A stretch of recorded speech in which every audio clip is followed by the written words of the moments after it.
আর এই দুর্নীতি করার কারণে যদি সে খবর পায় যে তার নামটা দুর্নীতি দমন কমিশনের লিস্টে উঠেছে, এখন সে তড়িৎ গতিতে পাসপোর্ট ভিসা লাগায় দেশ ছেড়ে পালানোর সুযোগ খুঁজে না? ধরে বলেন সুযোগ খুঁজে কিনা? পরকালে কোনো পাসপোর্টও নাই, কোনো ভিসাও নাই, তার মানে পালানোর সুযোগ আছে? বলেন, পালানোর সুযোগ আছে? মামু খালুর তো কোনো সেখানে জায়গায় নেই। আজকে দুনিয়াতে চাকরি করতে গেলে যদি যোগ্যতা না থাকে, মামু খালু দিয়ে চাকরি নেয়। জোরে বলেন ঠিক কিনা? কিন্তু পরকালে কোনো মামু খালুরও কোনো জায়গা নাই, কোনো পাসপোর্ট নেই, পালানোরও কোনো ভিসা নাই। তো সুতরাং তাহলে আমাদের সেই জিন্দিগির প্রস্তুতি নিতে হবে কিনা? মুসলমান, আজকে আমাদের কাছে দুনিয়ার কথাই শুধু ভালো লাগে, আখিরাতের কোনো কথাই আমাদের কাছে ভালো লাগে না। মুসলমান আল্লাহর গোলাম, আজকে আমাদের কাছে শুধু দুনিয়ার কথাই ভালো লাগে। এর কারণটা কি জানো? আমাদের কলবটা গুনার কারণে শক্ত হয়ে গেছে। ও মুসলমান ইমানদার, আমাদের কলবটা এমন শক্ত হয়ে গেছে, গুনাহ করতে করতে আমাদের কলবটা এমন শক্ত হয়ে গেছে যে দুনিয়ার কথাই শুধু ভালো লাগে, আখিরাতের কোনো কথা আমার কাছে ভালো লাগে না, ওলামায়ে কেরামের বয়ান আমার কাছে ভালো লাগে না, কোরআন তেলাওয়াত আমার কাছে ভালো লাগে না, জিকির আজকার আমার কাছে ভালো লাগে না। আজকে আমাদের কাছে কোরআন তেলাওয়াত ভালো লাগে না, ওলামায়ে কেরামের বয়ান ভালো লাগে না।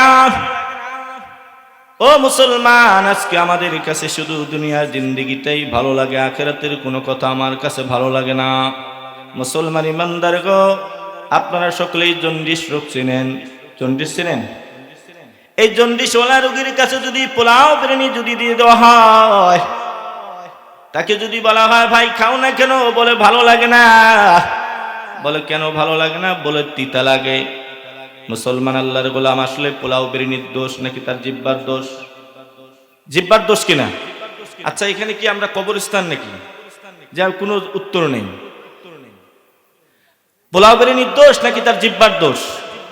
তার জিহ্বার দোষ। মুসলমান আল্লাহর গোলাম, এই পোলাও বিরিয়ানি যদি তার কাছে যদি মজা লাগাইতে চাও, তাহলে বিজ্ঞ ডাক্তারের কাছে যাও, তার পরামর্শ নাও, পরামর্শ অনুযায়ী ঔষধ সেবন করো। তাহলে কয়েকদিনের মধ্যেই দেখবা যে পোলাও বিরিয়ানি তার কাছে তিতা লাগতো, এখন সেটা তার কাছে মজায় ভরপুর হয়ে যাবে। জোরে বলেন ঠিক কিনা? মুসলমান আল্লাহর গোলাম, আজকে আমাদের কাছে নামাজ ভালো লাগে না, উলামায়ে কেরামের বয়ান ভালো লাগে না, কোরআন তেলাওয়াত ভালো লাগে না। এর কারণটা কি জানো? এর কারণ হলো একটাই, আমাদের কলবের মধ্যে জন্ডিস হয়ে গেছে। ও মুসলমান, এই জন্ডিস মার্কা কলব যদি ভালো লাগাইতে চাও, তাহলে উলামায়ে কেরামের কাছে যাও, উলামায়ে কেরামের সহবতে যাও, উলামায়ে কেরাম যেইভাবে দিক নির্দেশনা দেয় সেই অনুযায়ী চলো। তাহলে দেখবা যেই নামাজ তোমার কাছে ভালো লাগতো না, এই নামাজ তোমার কাছে ভালো লাগবে। যেই কোরআন তেলাওয়াত তোমার কাছে ভালো লাগতো না, এটা তোমার কাছে ভালো লাগবে। আখিরাতের কথা তোমার কাছে ভালো লাগবে।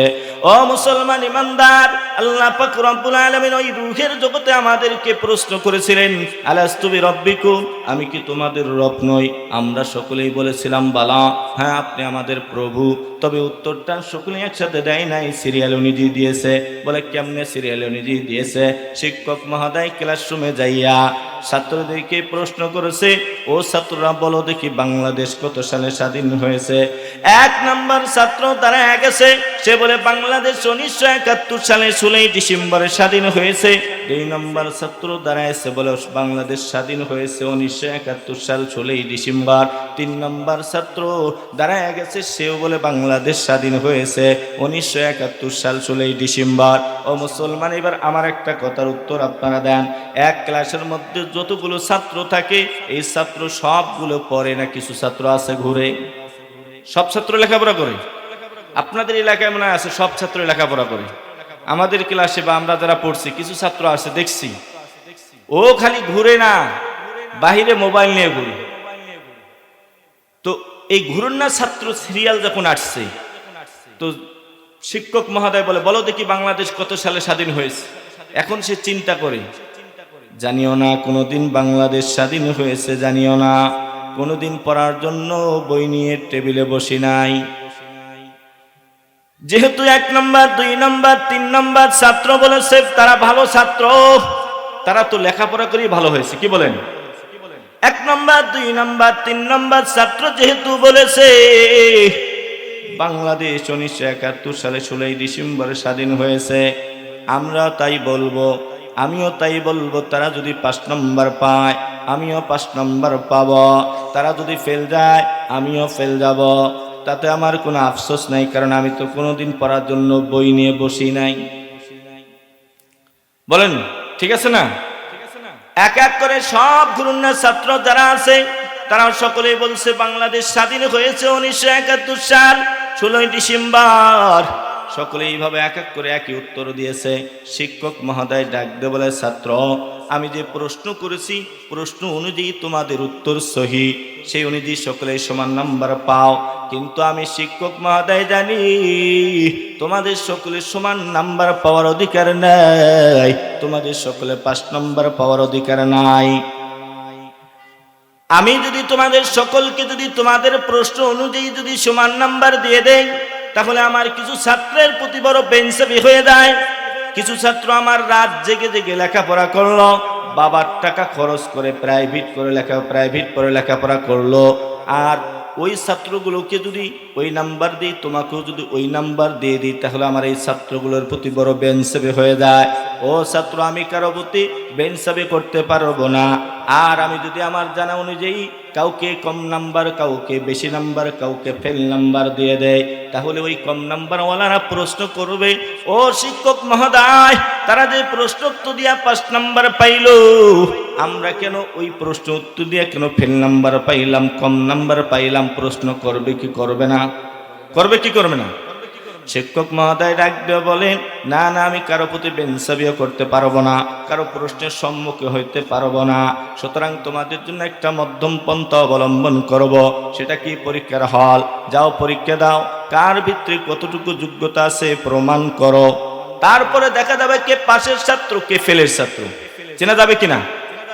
তবে ছাত্র ক্লাসরুমে যাওয়ার পর, যেমন তোমাদেরকে অনেক সময় লেখাপড়া ঠিক মতো না করার কারণে তোমাদের যেমন আমি অনেক সময় বেত দিয়ে আঘাত করতাম, অনেক সময় কথা দিয়ে মার দিতাম, কিন্তু পরীক্ষার হলে যাওয়ার পর তোমাদেরকে আমি মারবো না, তোমাদেরকে কথা দিয়ে কষ্টও দিব না। তোমাদেরকে পরীক্ষার হলে যাওয়ার পর একটা স্বাধীনতা দিব। কি স্বাধীনতা? ইচ্ছা করলে তুমি সঠিক উত্তর লিখতে পারো, ইচ্ছা করলে তুমি ভুল উত্তরও দিতে পারো।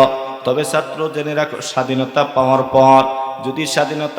পর যদি তুমি সঠিক উত্তর দাও, তাহলে 5 নম্বর পাইবা, চাকরিও পাইবা, সম্মানের জিন্দেগিও পাইবা, তোমার পরিবারের সকলেই খুশি হয়ে যাবে। আর এ ছাত্র, স্বাধীনতা পাওয়ার পর যদি তুমি ভুল উত্তর দাও, যদি সঠিক উত্তর না লেখো, 3 মাস পরে যখন রেজাল্ট বাড়াবে, তুমিও কাঁদবা, তোমার বাবাও কাঁদবে, তোমার মাও কাঁদবে, কিন্তু তোমার 14 গোষ্ঠী কাঁদলে কিন্তু আর 5 নম্বর পাওয়া যাবে না। পাওয়া যাবে? বলেন। আল্লাহ রাব্বুল আলামিন আমাদেরকে ওই রূহের জগতে এই উদাহরণটা আমি দিলাম কেন? একটু ভালো করে বুঝবেন, খুব ভালো করে শুনবেন। আল্লাহ তাআলা ওই রূহের জগতে আমাদেরকে প্রশ্ন করেছেন, আলাস্তু বিরব্বিকুম, আমি কি তোমাদের রব নই? আমরা বলেছিলাম, বালা, হ্যাঁ, আপনি আমাদের প্রভু।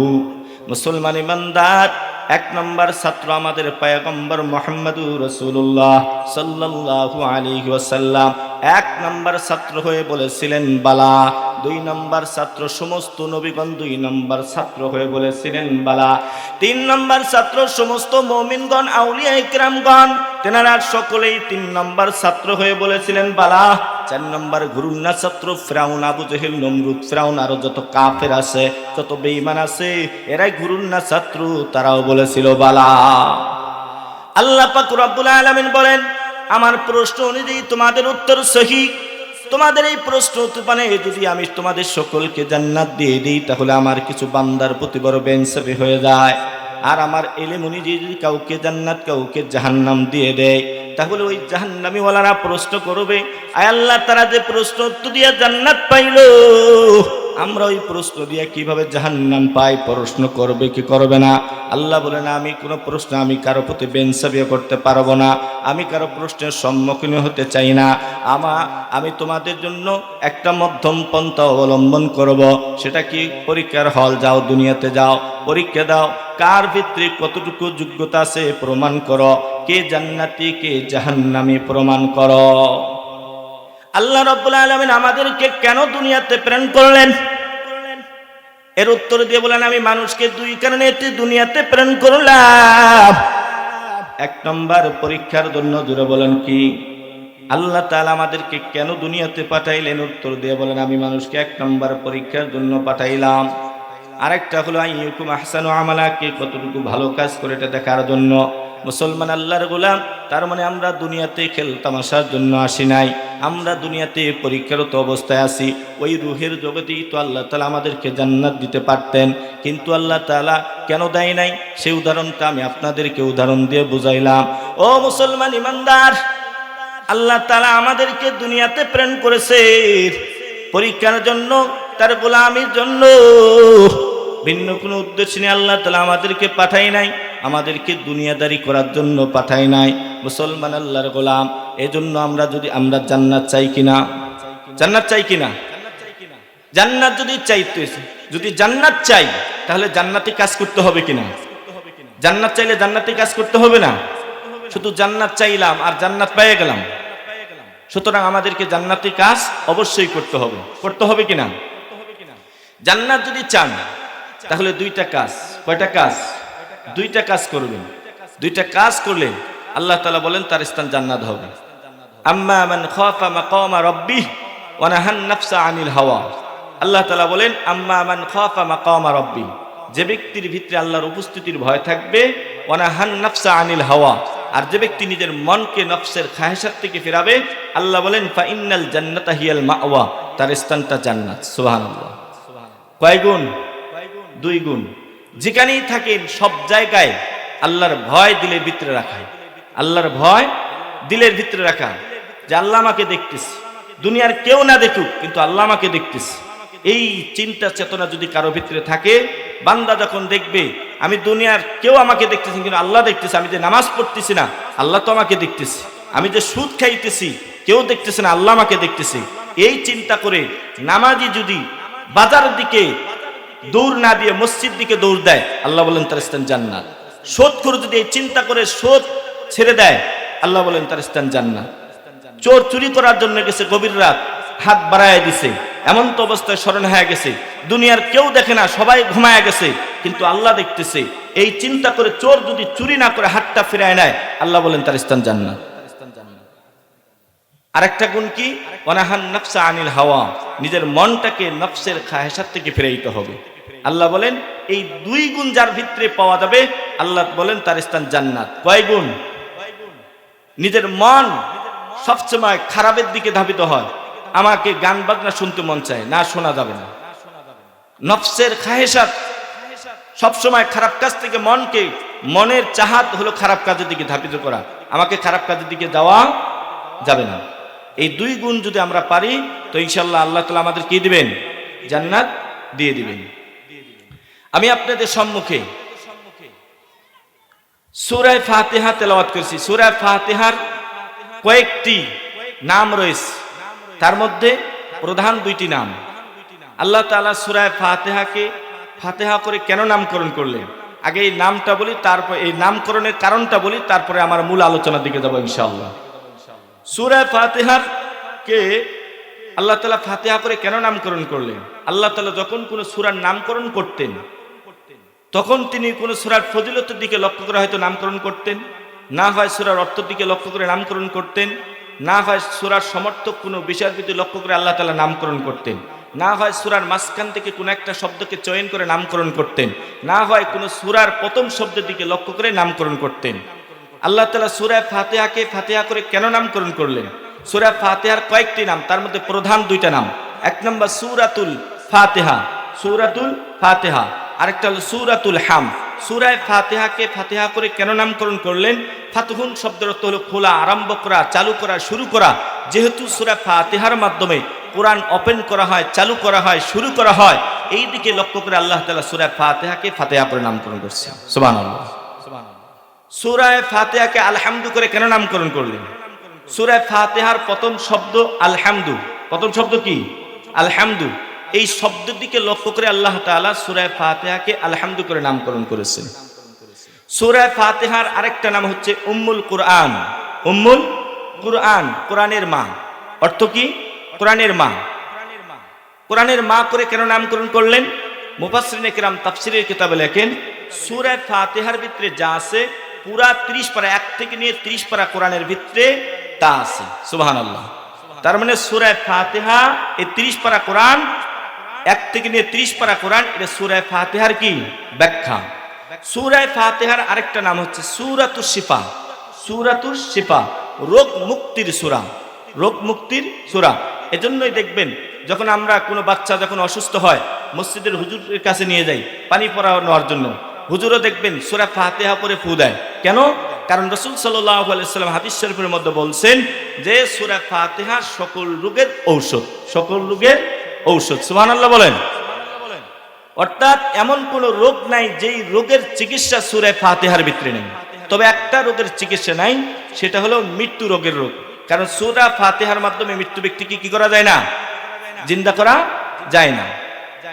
তো এখন আপনাদের মাঝে একটা প্রশ্ন হতে পারে যে হুজুর সূরা ফাতিহাই যদি সকল রোগের জন্য ঔষধ হয়, তাহলে ডাক্তারি, কবিরাজি, হার্বাল আরো ইত্যাদি এগুলো ডাক্তারি কি প্রয়োজন ছিল? সূরা ফাতিহাই তো যথেষ্ট ছিল। প্রশ্ন হয় কিনা? দিলের ভিতরে প্রশ্ন আসে কিনা বলেন? এই প্রশ্নের উত্তর হলো সূরা ফাতিহার মাধ্যমে চিকিৎসা দোয়া নেওয়ার জন্য 2টা শর্ত। কয়টা শর্ত? 2টা শর্ত। যে ব্যক্তি সূরা ফাতিহার মাধ্যমে চিকিৎসা দিবে এই ব্যক্তির জবানটা আল্লাহর পছন্দনীয় জবান হতে হবে। 2, যে ব্যক্তি সূরা ফাতিহার মাধ্যমে চিকিৎসা নেবে এই ব্যক্তির দিলের ভিতরে পরিপূর্ণ ইয়াকিন, পরিপূর্ণ বিশ্বাস থাকতে হবে, কোনো ধরনের সন্দেহ থাকা যাবে না। এই 2 শর্ত যদি পাওয়া যায় তাহলে সূরা ফাতিহার মাধ্যমে চিকিৎসা নিলে কাজ হবে। না হলে এই 2 শর্তের কোন একটা শর্ত যদি ফৌদ হয়ে যায় তাহলে সূরা ফাতিহার মাধ্যমে চিকিৎসা দিলে কোনো কাজ হবে না। এরপরে দুনিয়াবী চিকিৎসা যদি সূরা ফাতিহার মাধ্যমে চিকিৎসা নেওয়ার পর যদি চিকিৎসার কাজ না হয় তখন দুনিয়াবী চিকিৎসা নেওয়া সুন্নত। তখন দুনিয়াবী চিকিৎসা নেওয়া কি সুন্নত। সূরা ফাতিহার আরেকটা নাম হচ্ছে সূরাতুত তালিমিল মাসআলা। সূরাতুত তালিমিল মাসআলা কোন পদ্ধতিতে, কোন তরিকায় আমরা আল্লাহর কাছে চাইবো সেই পদ্ধতি শিখায় দেওয়ার সূরা। জোরে বলেন সুবহানাল্লাহ। আল্লাহ রাব্বুল আলামিন ডাকতে বলে, ও দুনিয়ার মানুষ, যেহেতু তোমরা জানো না কোন তরিকায় আমি আল্লাহর কাছে চাইতে হয়, কোন পদ্ধতিতে আমি আল্লাহর কাছে চাইতে হয়, যেহেতু তোমরা জানো না, কোনো টেনশন নাই, কোনো ভয় নাই, আমি আল্লাহ তোমাদেরকে শেখায় দেব। আল্লাহ রাব্বুল আলামিন যখন বলে বান্দা, আল্লাহ রাব্বুল আলামিন বলে বান্দা যখন আমি আল্লাহ তাআলার দরবারে চাইবা 1 নম্বর আমি আল্লাহর প্রশংসা দিয়ে শুরু করবা। যখন আমি আল্লাহর কাছে চাইবা এজন্য দোয়া আলহামদুলিল্লাহি রাব্বিল আলামিন, আল্লাহর প্রশংসা দিয়ে করতে হয়, দোয়া শুরু করতে হয়। ও মুসলমান ইমানদার, আল্লাহ রাব্বুল আলামিন বলেন আলহামদুলিল্লাহি রাব্বিল আলামিন, সমস্ত প্রশংসা আল্লাহর জন্য। কিন্তু আমরা তো দেখি সমস্ত প্রশংসা আল্লাহর জন্য কেমনে হয়। আমরা তো দেখি যদি আম যদি ভালো হয় আমের প্রশংসা করা হয়, মাছ যদি ভালো হয় মাছের প্রশংসা করা হয়, ফল যদি ভালো হয় ফলের প্রশংসা করা হয়, শিক্ষক যদি ভালো হয় শিক্ষকের প্রশংসা করা হয়, রাঁধুনির রান্না যদি ভালো হয় ওই রাঁধুনির প্রশংসা করা হয়। হয় কিনা? জোরে বলেন, হয় কিনা? কিন্তু আল্লাহ বলেন আলহামদুলিল্লাহি রাব্বিল আলামিন, সমস্ত প্রশংসা আল্লাহর জন্য। এখন এই 2 কথার মধ্যে পার্থক্য দেখা গেল কিনা? আল্লাহ বলেন সমস্ত প্রশংসা আল্লাহর জন্য, কিন্তু আমরা দেখি সমস্ত প্রশংসা আল্লাহর জন্য কেমনে হয়? বিভিন্ন জিনিসের তো প্রশংসা করা হয়। প্রশ্ন আসে কিনা? এজন্যই কোরআনের তাফসীর জানতে হবে। কি করতে হবে? কোরআনের তাফসীর জানতে হবে। আজ তো গ্রাম গঞ্জে, শহরে, বাজারে, রাস্তাঘাটে কোন রকম বাংলা তর্জমা মুখস্থ করে কোরআন শরীফটাও শুদ্ধভাবে পড়তে পারে না। ব্যাকরণ তো দূরের কথা, কোরআন শরীফটাও শুদ্ধভাবে পড়তে পারে না। বাংলা তর্জমা মুখস্থ করে এসে আলেম ওলামাদের সাথে আসে ফতোয়া দেয়। আছে না নাই? এজন্য বলেন আছে না নাই? তারা বলে এটা সহি, এটা জয়ীফ, 1 নম্বর আয়াত না 2 নম্বর আয়াত না 3 নম্বর আয়াত, হাদিস নাম্বার কত বলে কিনা, অথচ কোরআনটাই শুদ্ধ করতে পারে না। তারা এই যে বাংলা তর্জমা পড়ে মানুষের মাঝে হয়েছে ফতোয়া দেয়। মাসলা কি বলে? কোন ব্যক্তির ভিত্তিতে যদি কোরআনের গভীর জ্ঞান না থাকে এই ব্যক্তির জন্য বাংলা তর্জমা পড়ে ফতোয়া দেওয়া তার জন্য জায়েজ নেই। বলে কিভাবে? যখন সে বাংলা তর্জমা, কারণ সে তো সব কিছু জানে না, সব জানে বলেন, যখন সে পড়বে আলহামদুলিল্লাহি রাব্বিল আলামিন, সমস্ত প্রশংসা আল্লাহর জন্য, তখন তার দিলের ভিতরে এই প্রশ্ন আসবে যে সমস্ত প্রশংসা আল্লাহর জন্য কেমনে হয়? আমরা তো দেখি বিভিন্ন জিনিসের প্রশংসা করা হয়, তখন আল্লাহর কথার মাঝে তো এই কথা ঠিক হলো না, আসবে কিনা বলেন? প্রশ্ন আসবে। মুসলমান, এবার আপনার আমার কথার প্রত্যেকটা কথার জবাব দিবেন। আমি যে বক্তার প্রশংসা করলাম, এই বক্তাকে কে বানাইছেন? জোরে বলেন। আমি যেই মাছের প্রশংসা করলাম, এই মাছটা কে বানাইছেন? আমি যেই ফলের প্রশংসা করলাম, এই ফলটা কে বানাইছেন? আল্লাহ। তাহলে যদিও মানুষের বা বস্তুর বা জিনিসের প্রশংসা করা হয়, কিন্তু মূলের দিক থেকে প্রশংসা কার করা হয়? আল্লাহর করা হয়। তাহলে তখন আপনার আমার দিলের ভিতরে আর এই প্রশ্ন থাকবে না। আল্লাহ রাব্বুল আলামিন বলে, বান্দা যখন তোমরা আমি আল্লাহর কাছে চাইবা, আমি আল্লাহর প্রশংসা দিয়ে শুরু করবা। 2 নম্বর, বান্দা যখন আমি আল্লাহর কাছে চাইবা, আমি আল্লাহর গুণগান বর্ণনা করবা। আল্লাহ রাব্বুল আলামিন ডাক দিয়ে বলে, বান্দা কোন শব্দ দিয়ে আমি আল্লাহর গুণগান করতে হয় যেহেতু তোমরা জানো না, কোনো ভয় নাই, কোনো টেনশন নাই, আমি আল্লাহ তোমাদেরকে শিখাই দিলাম।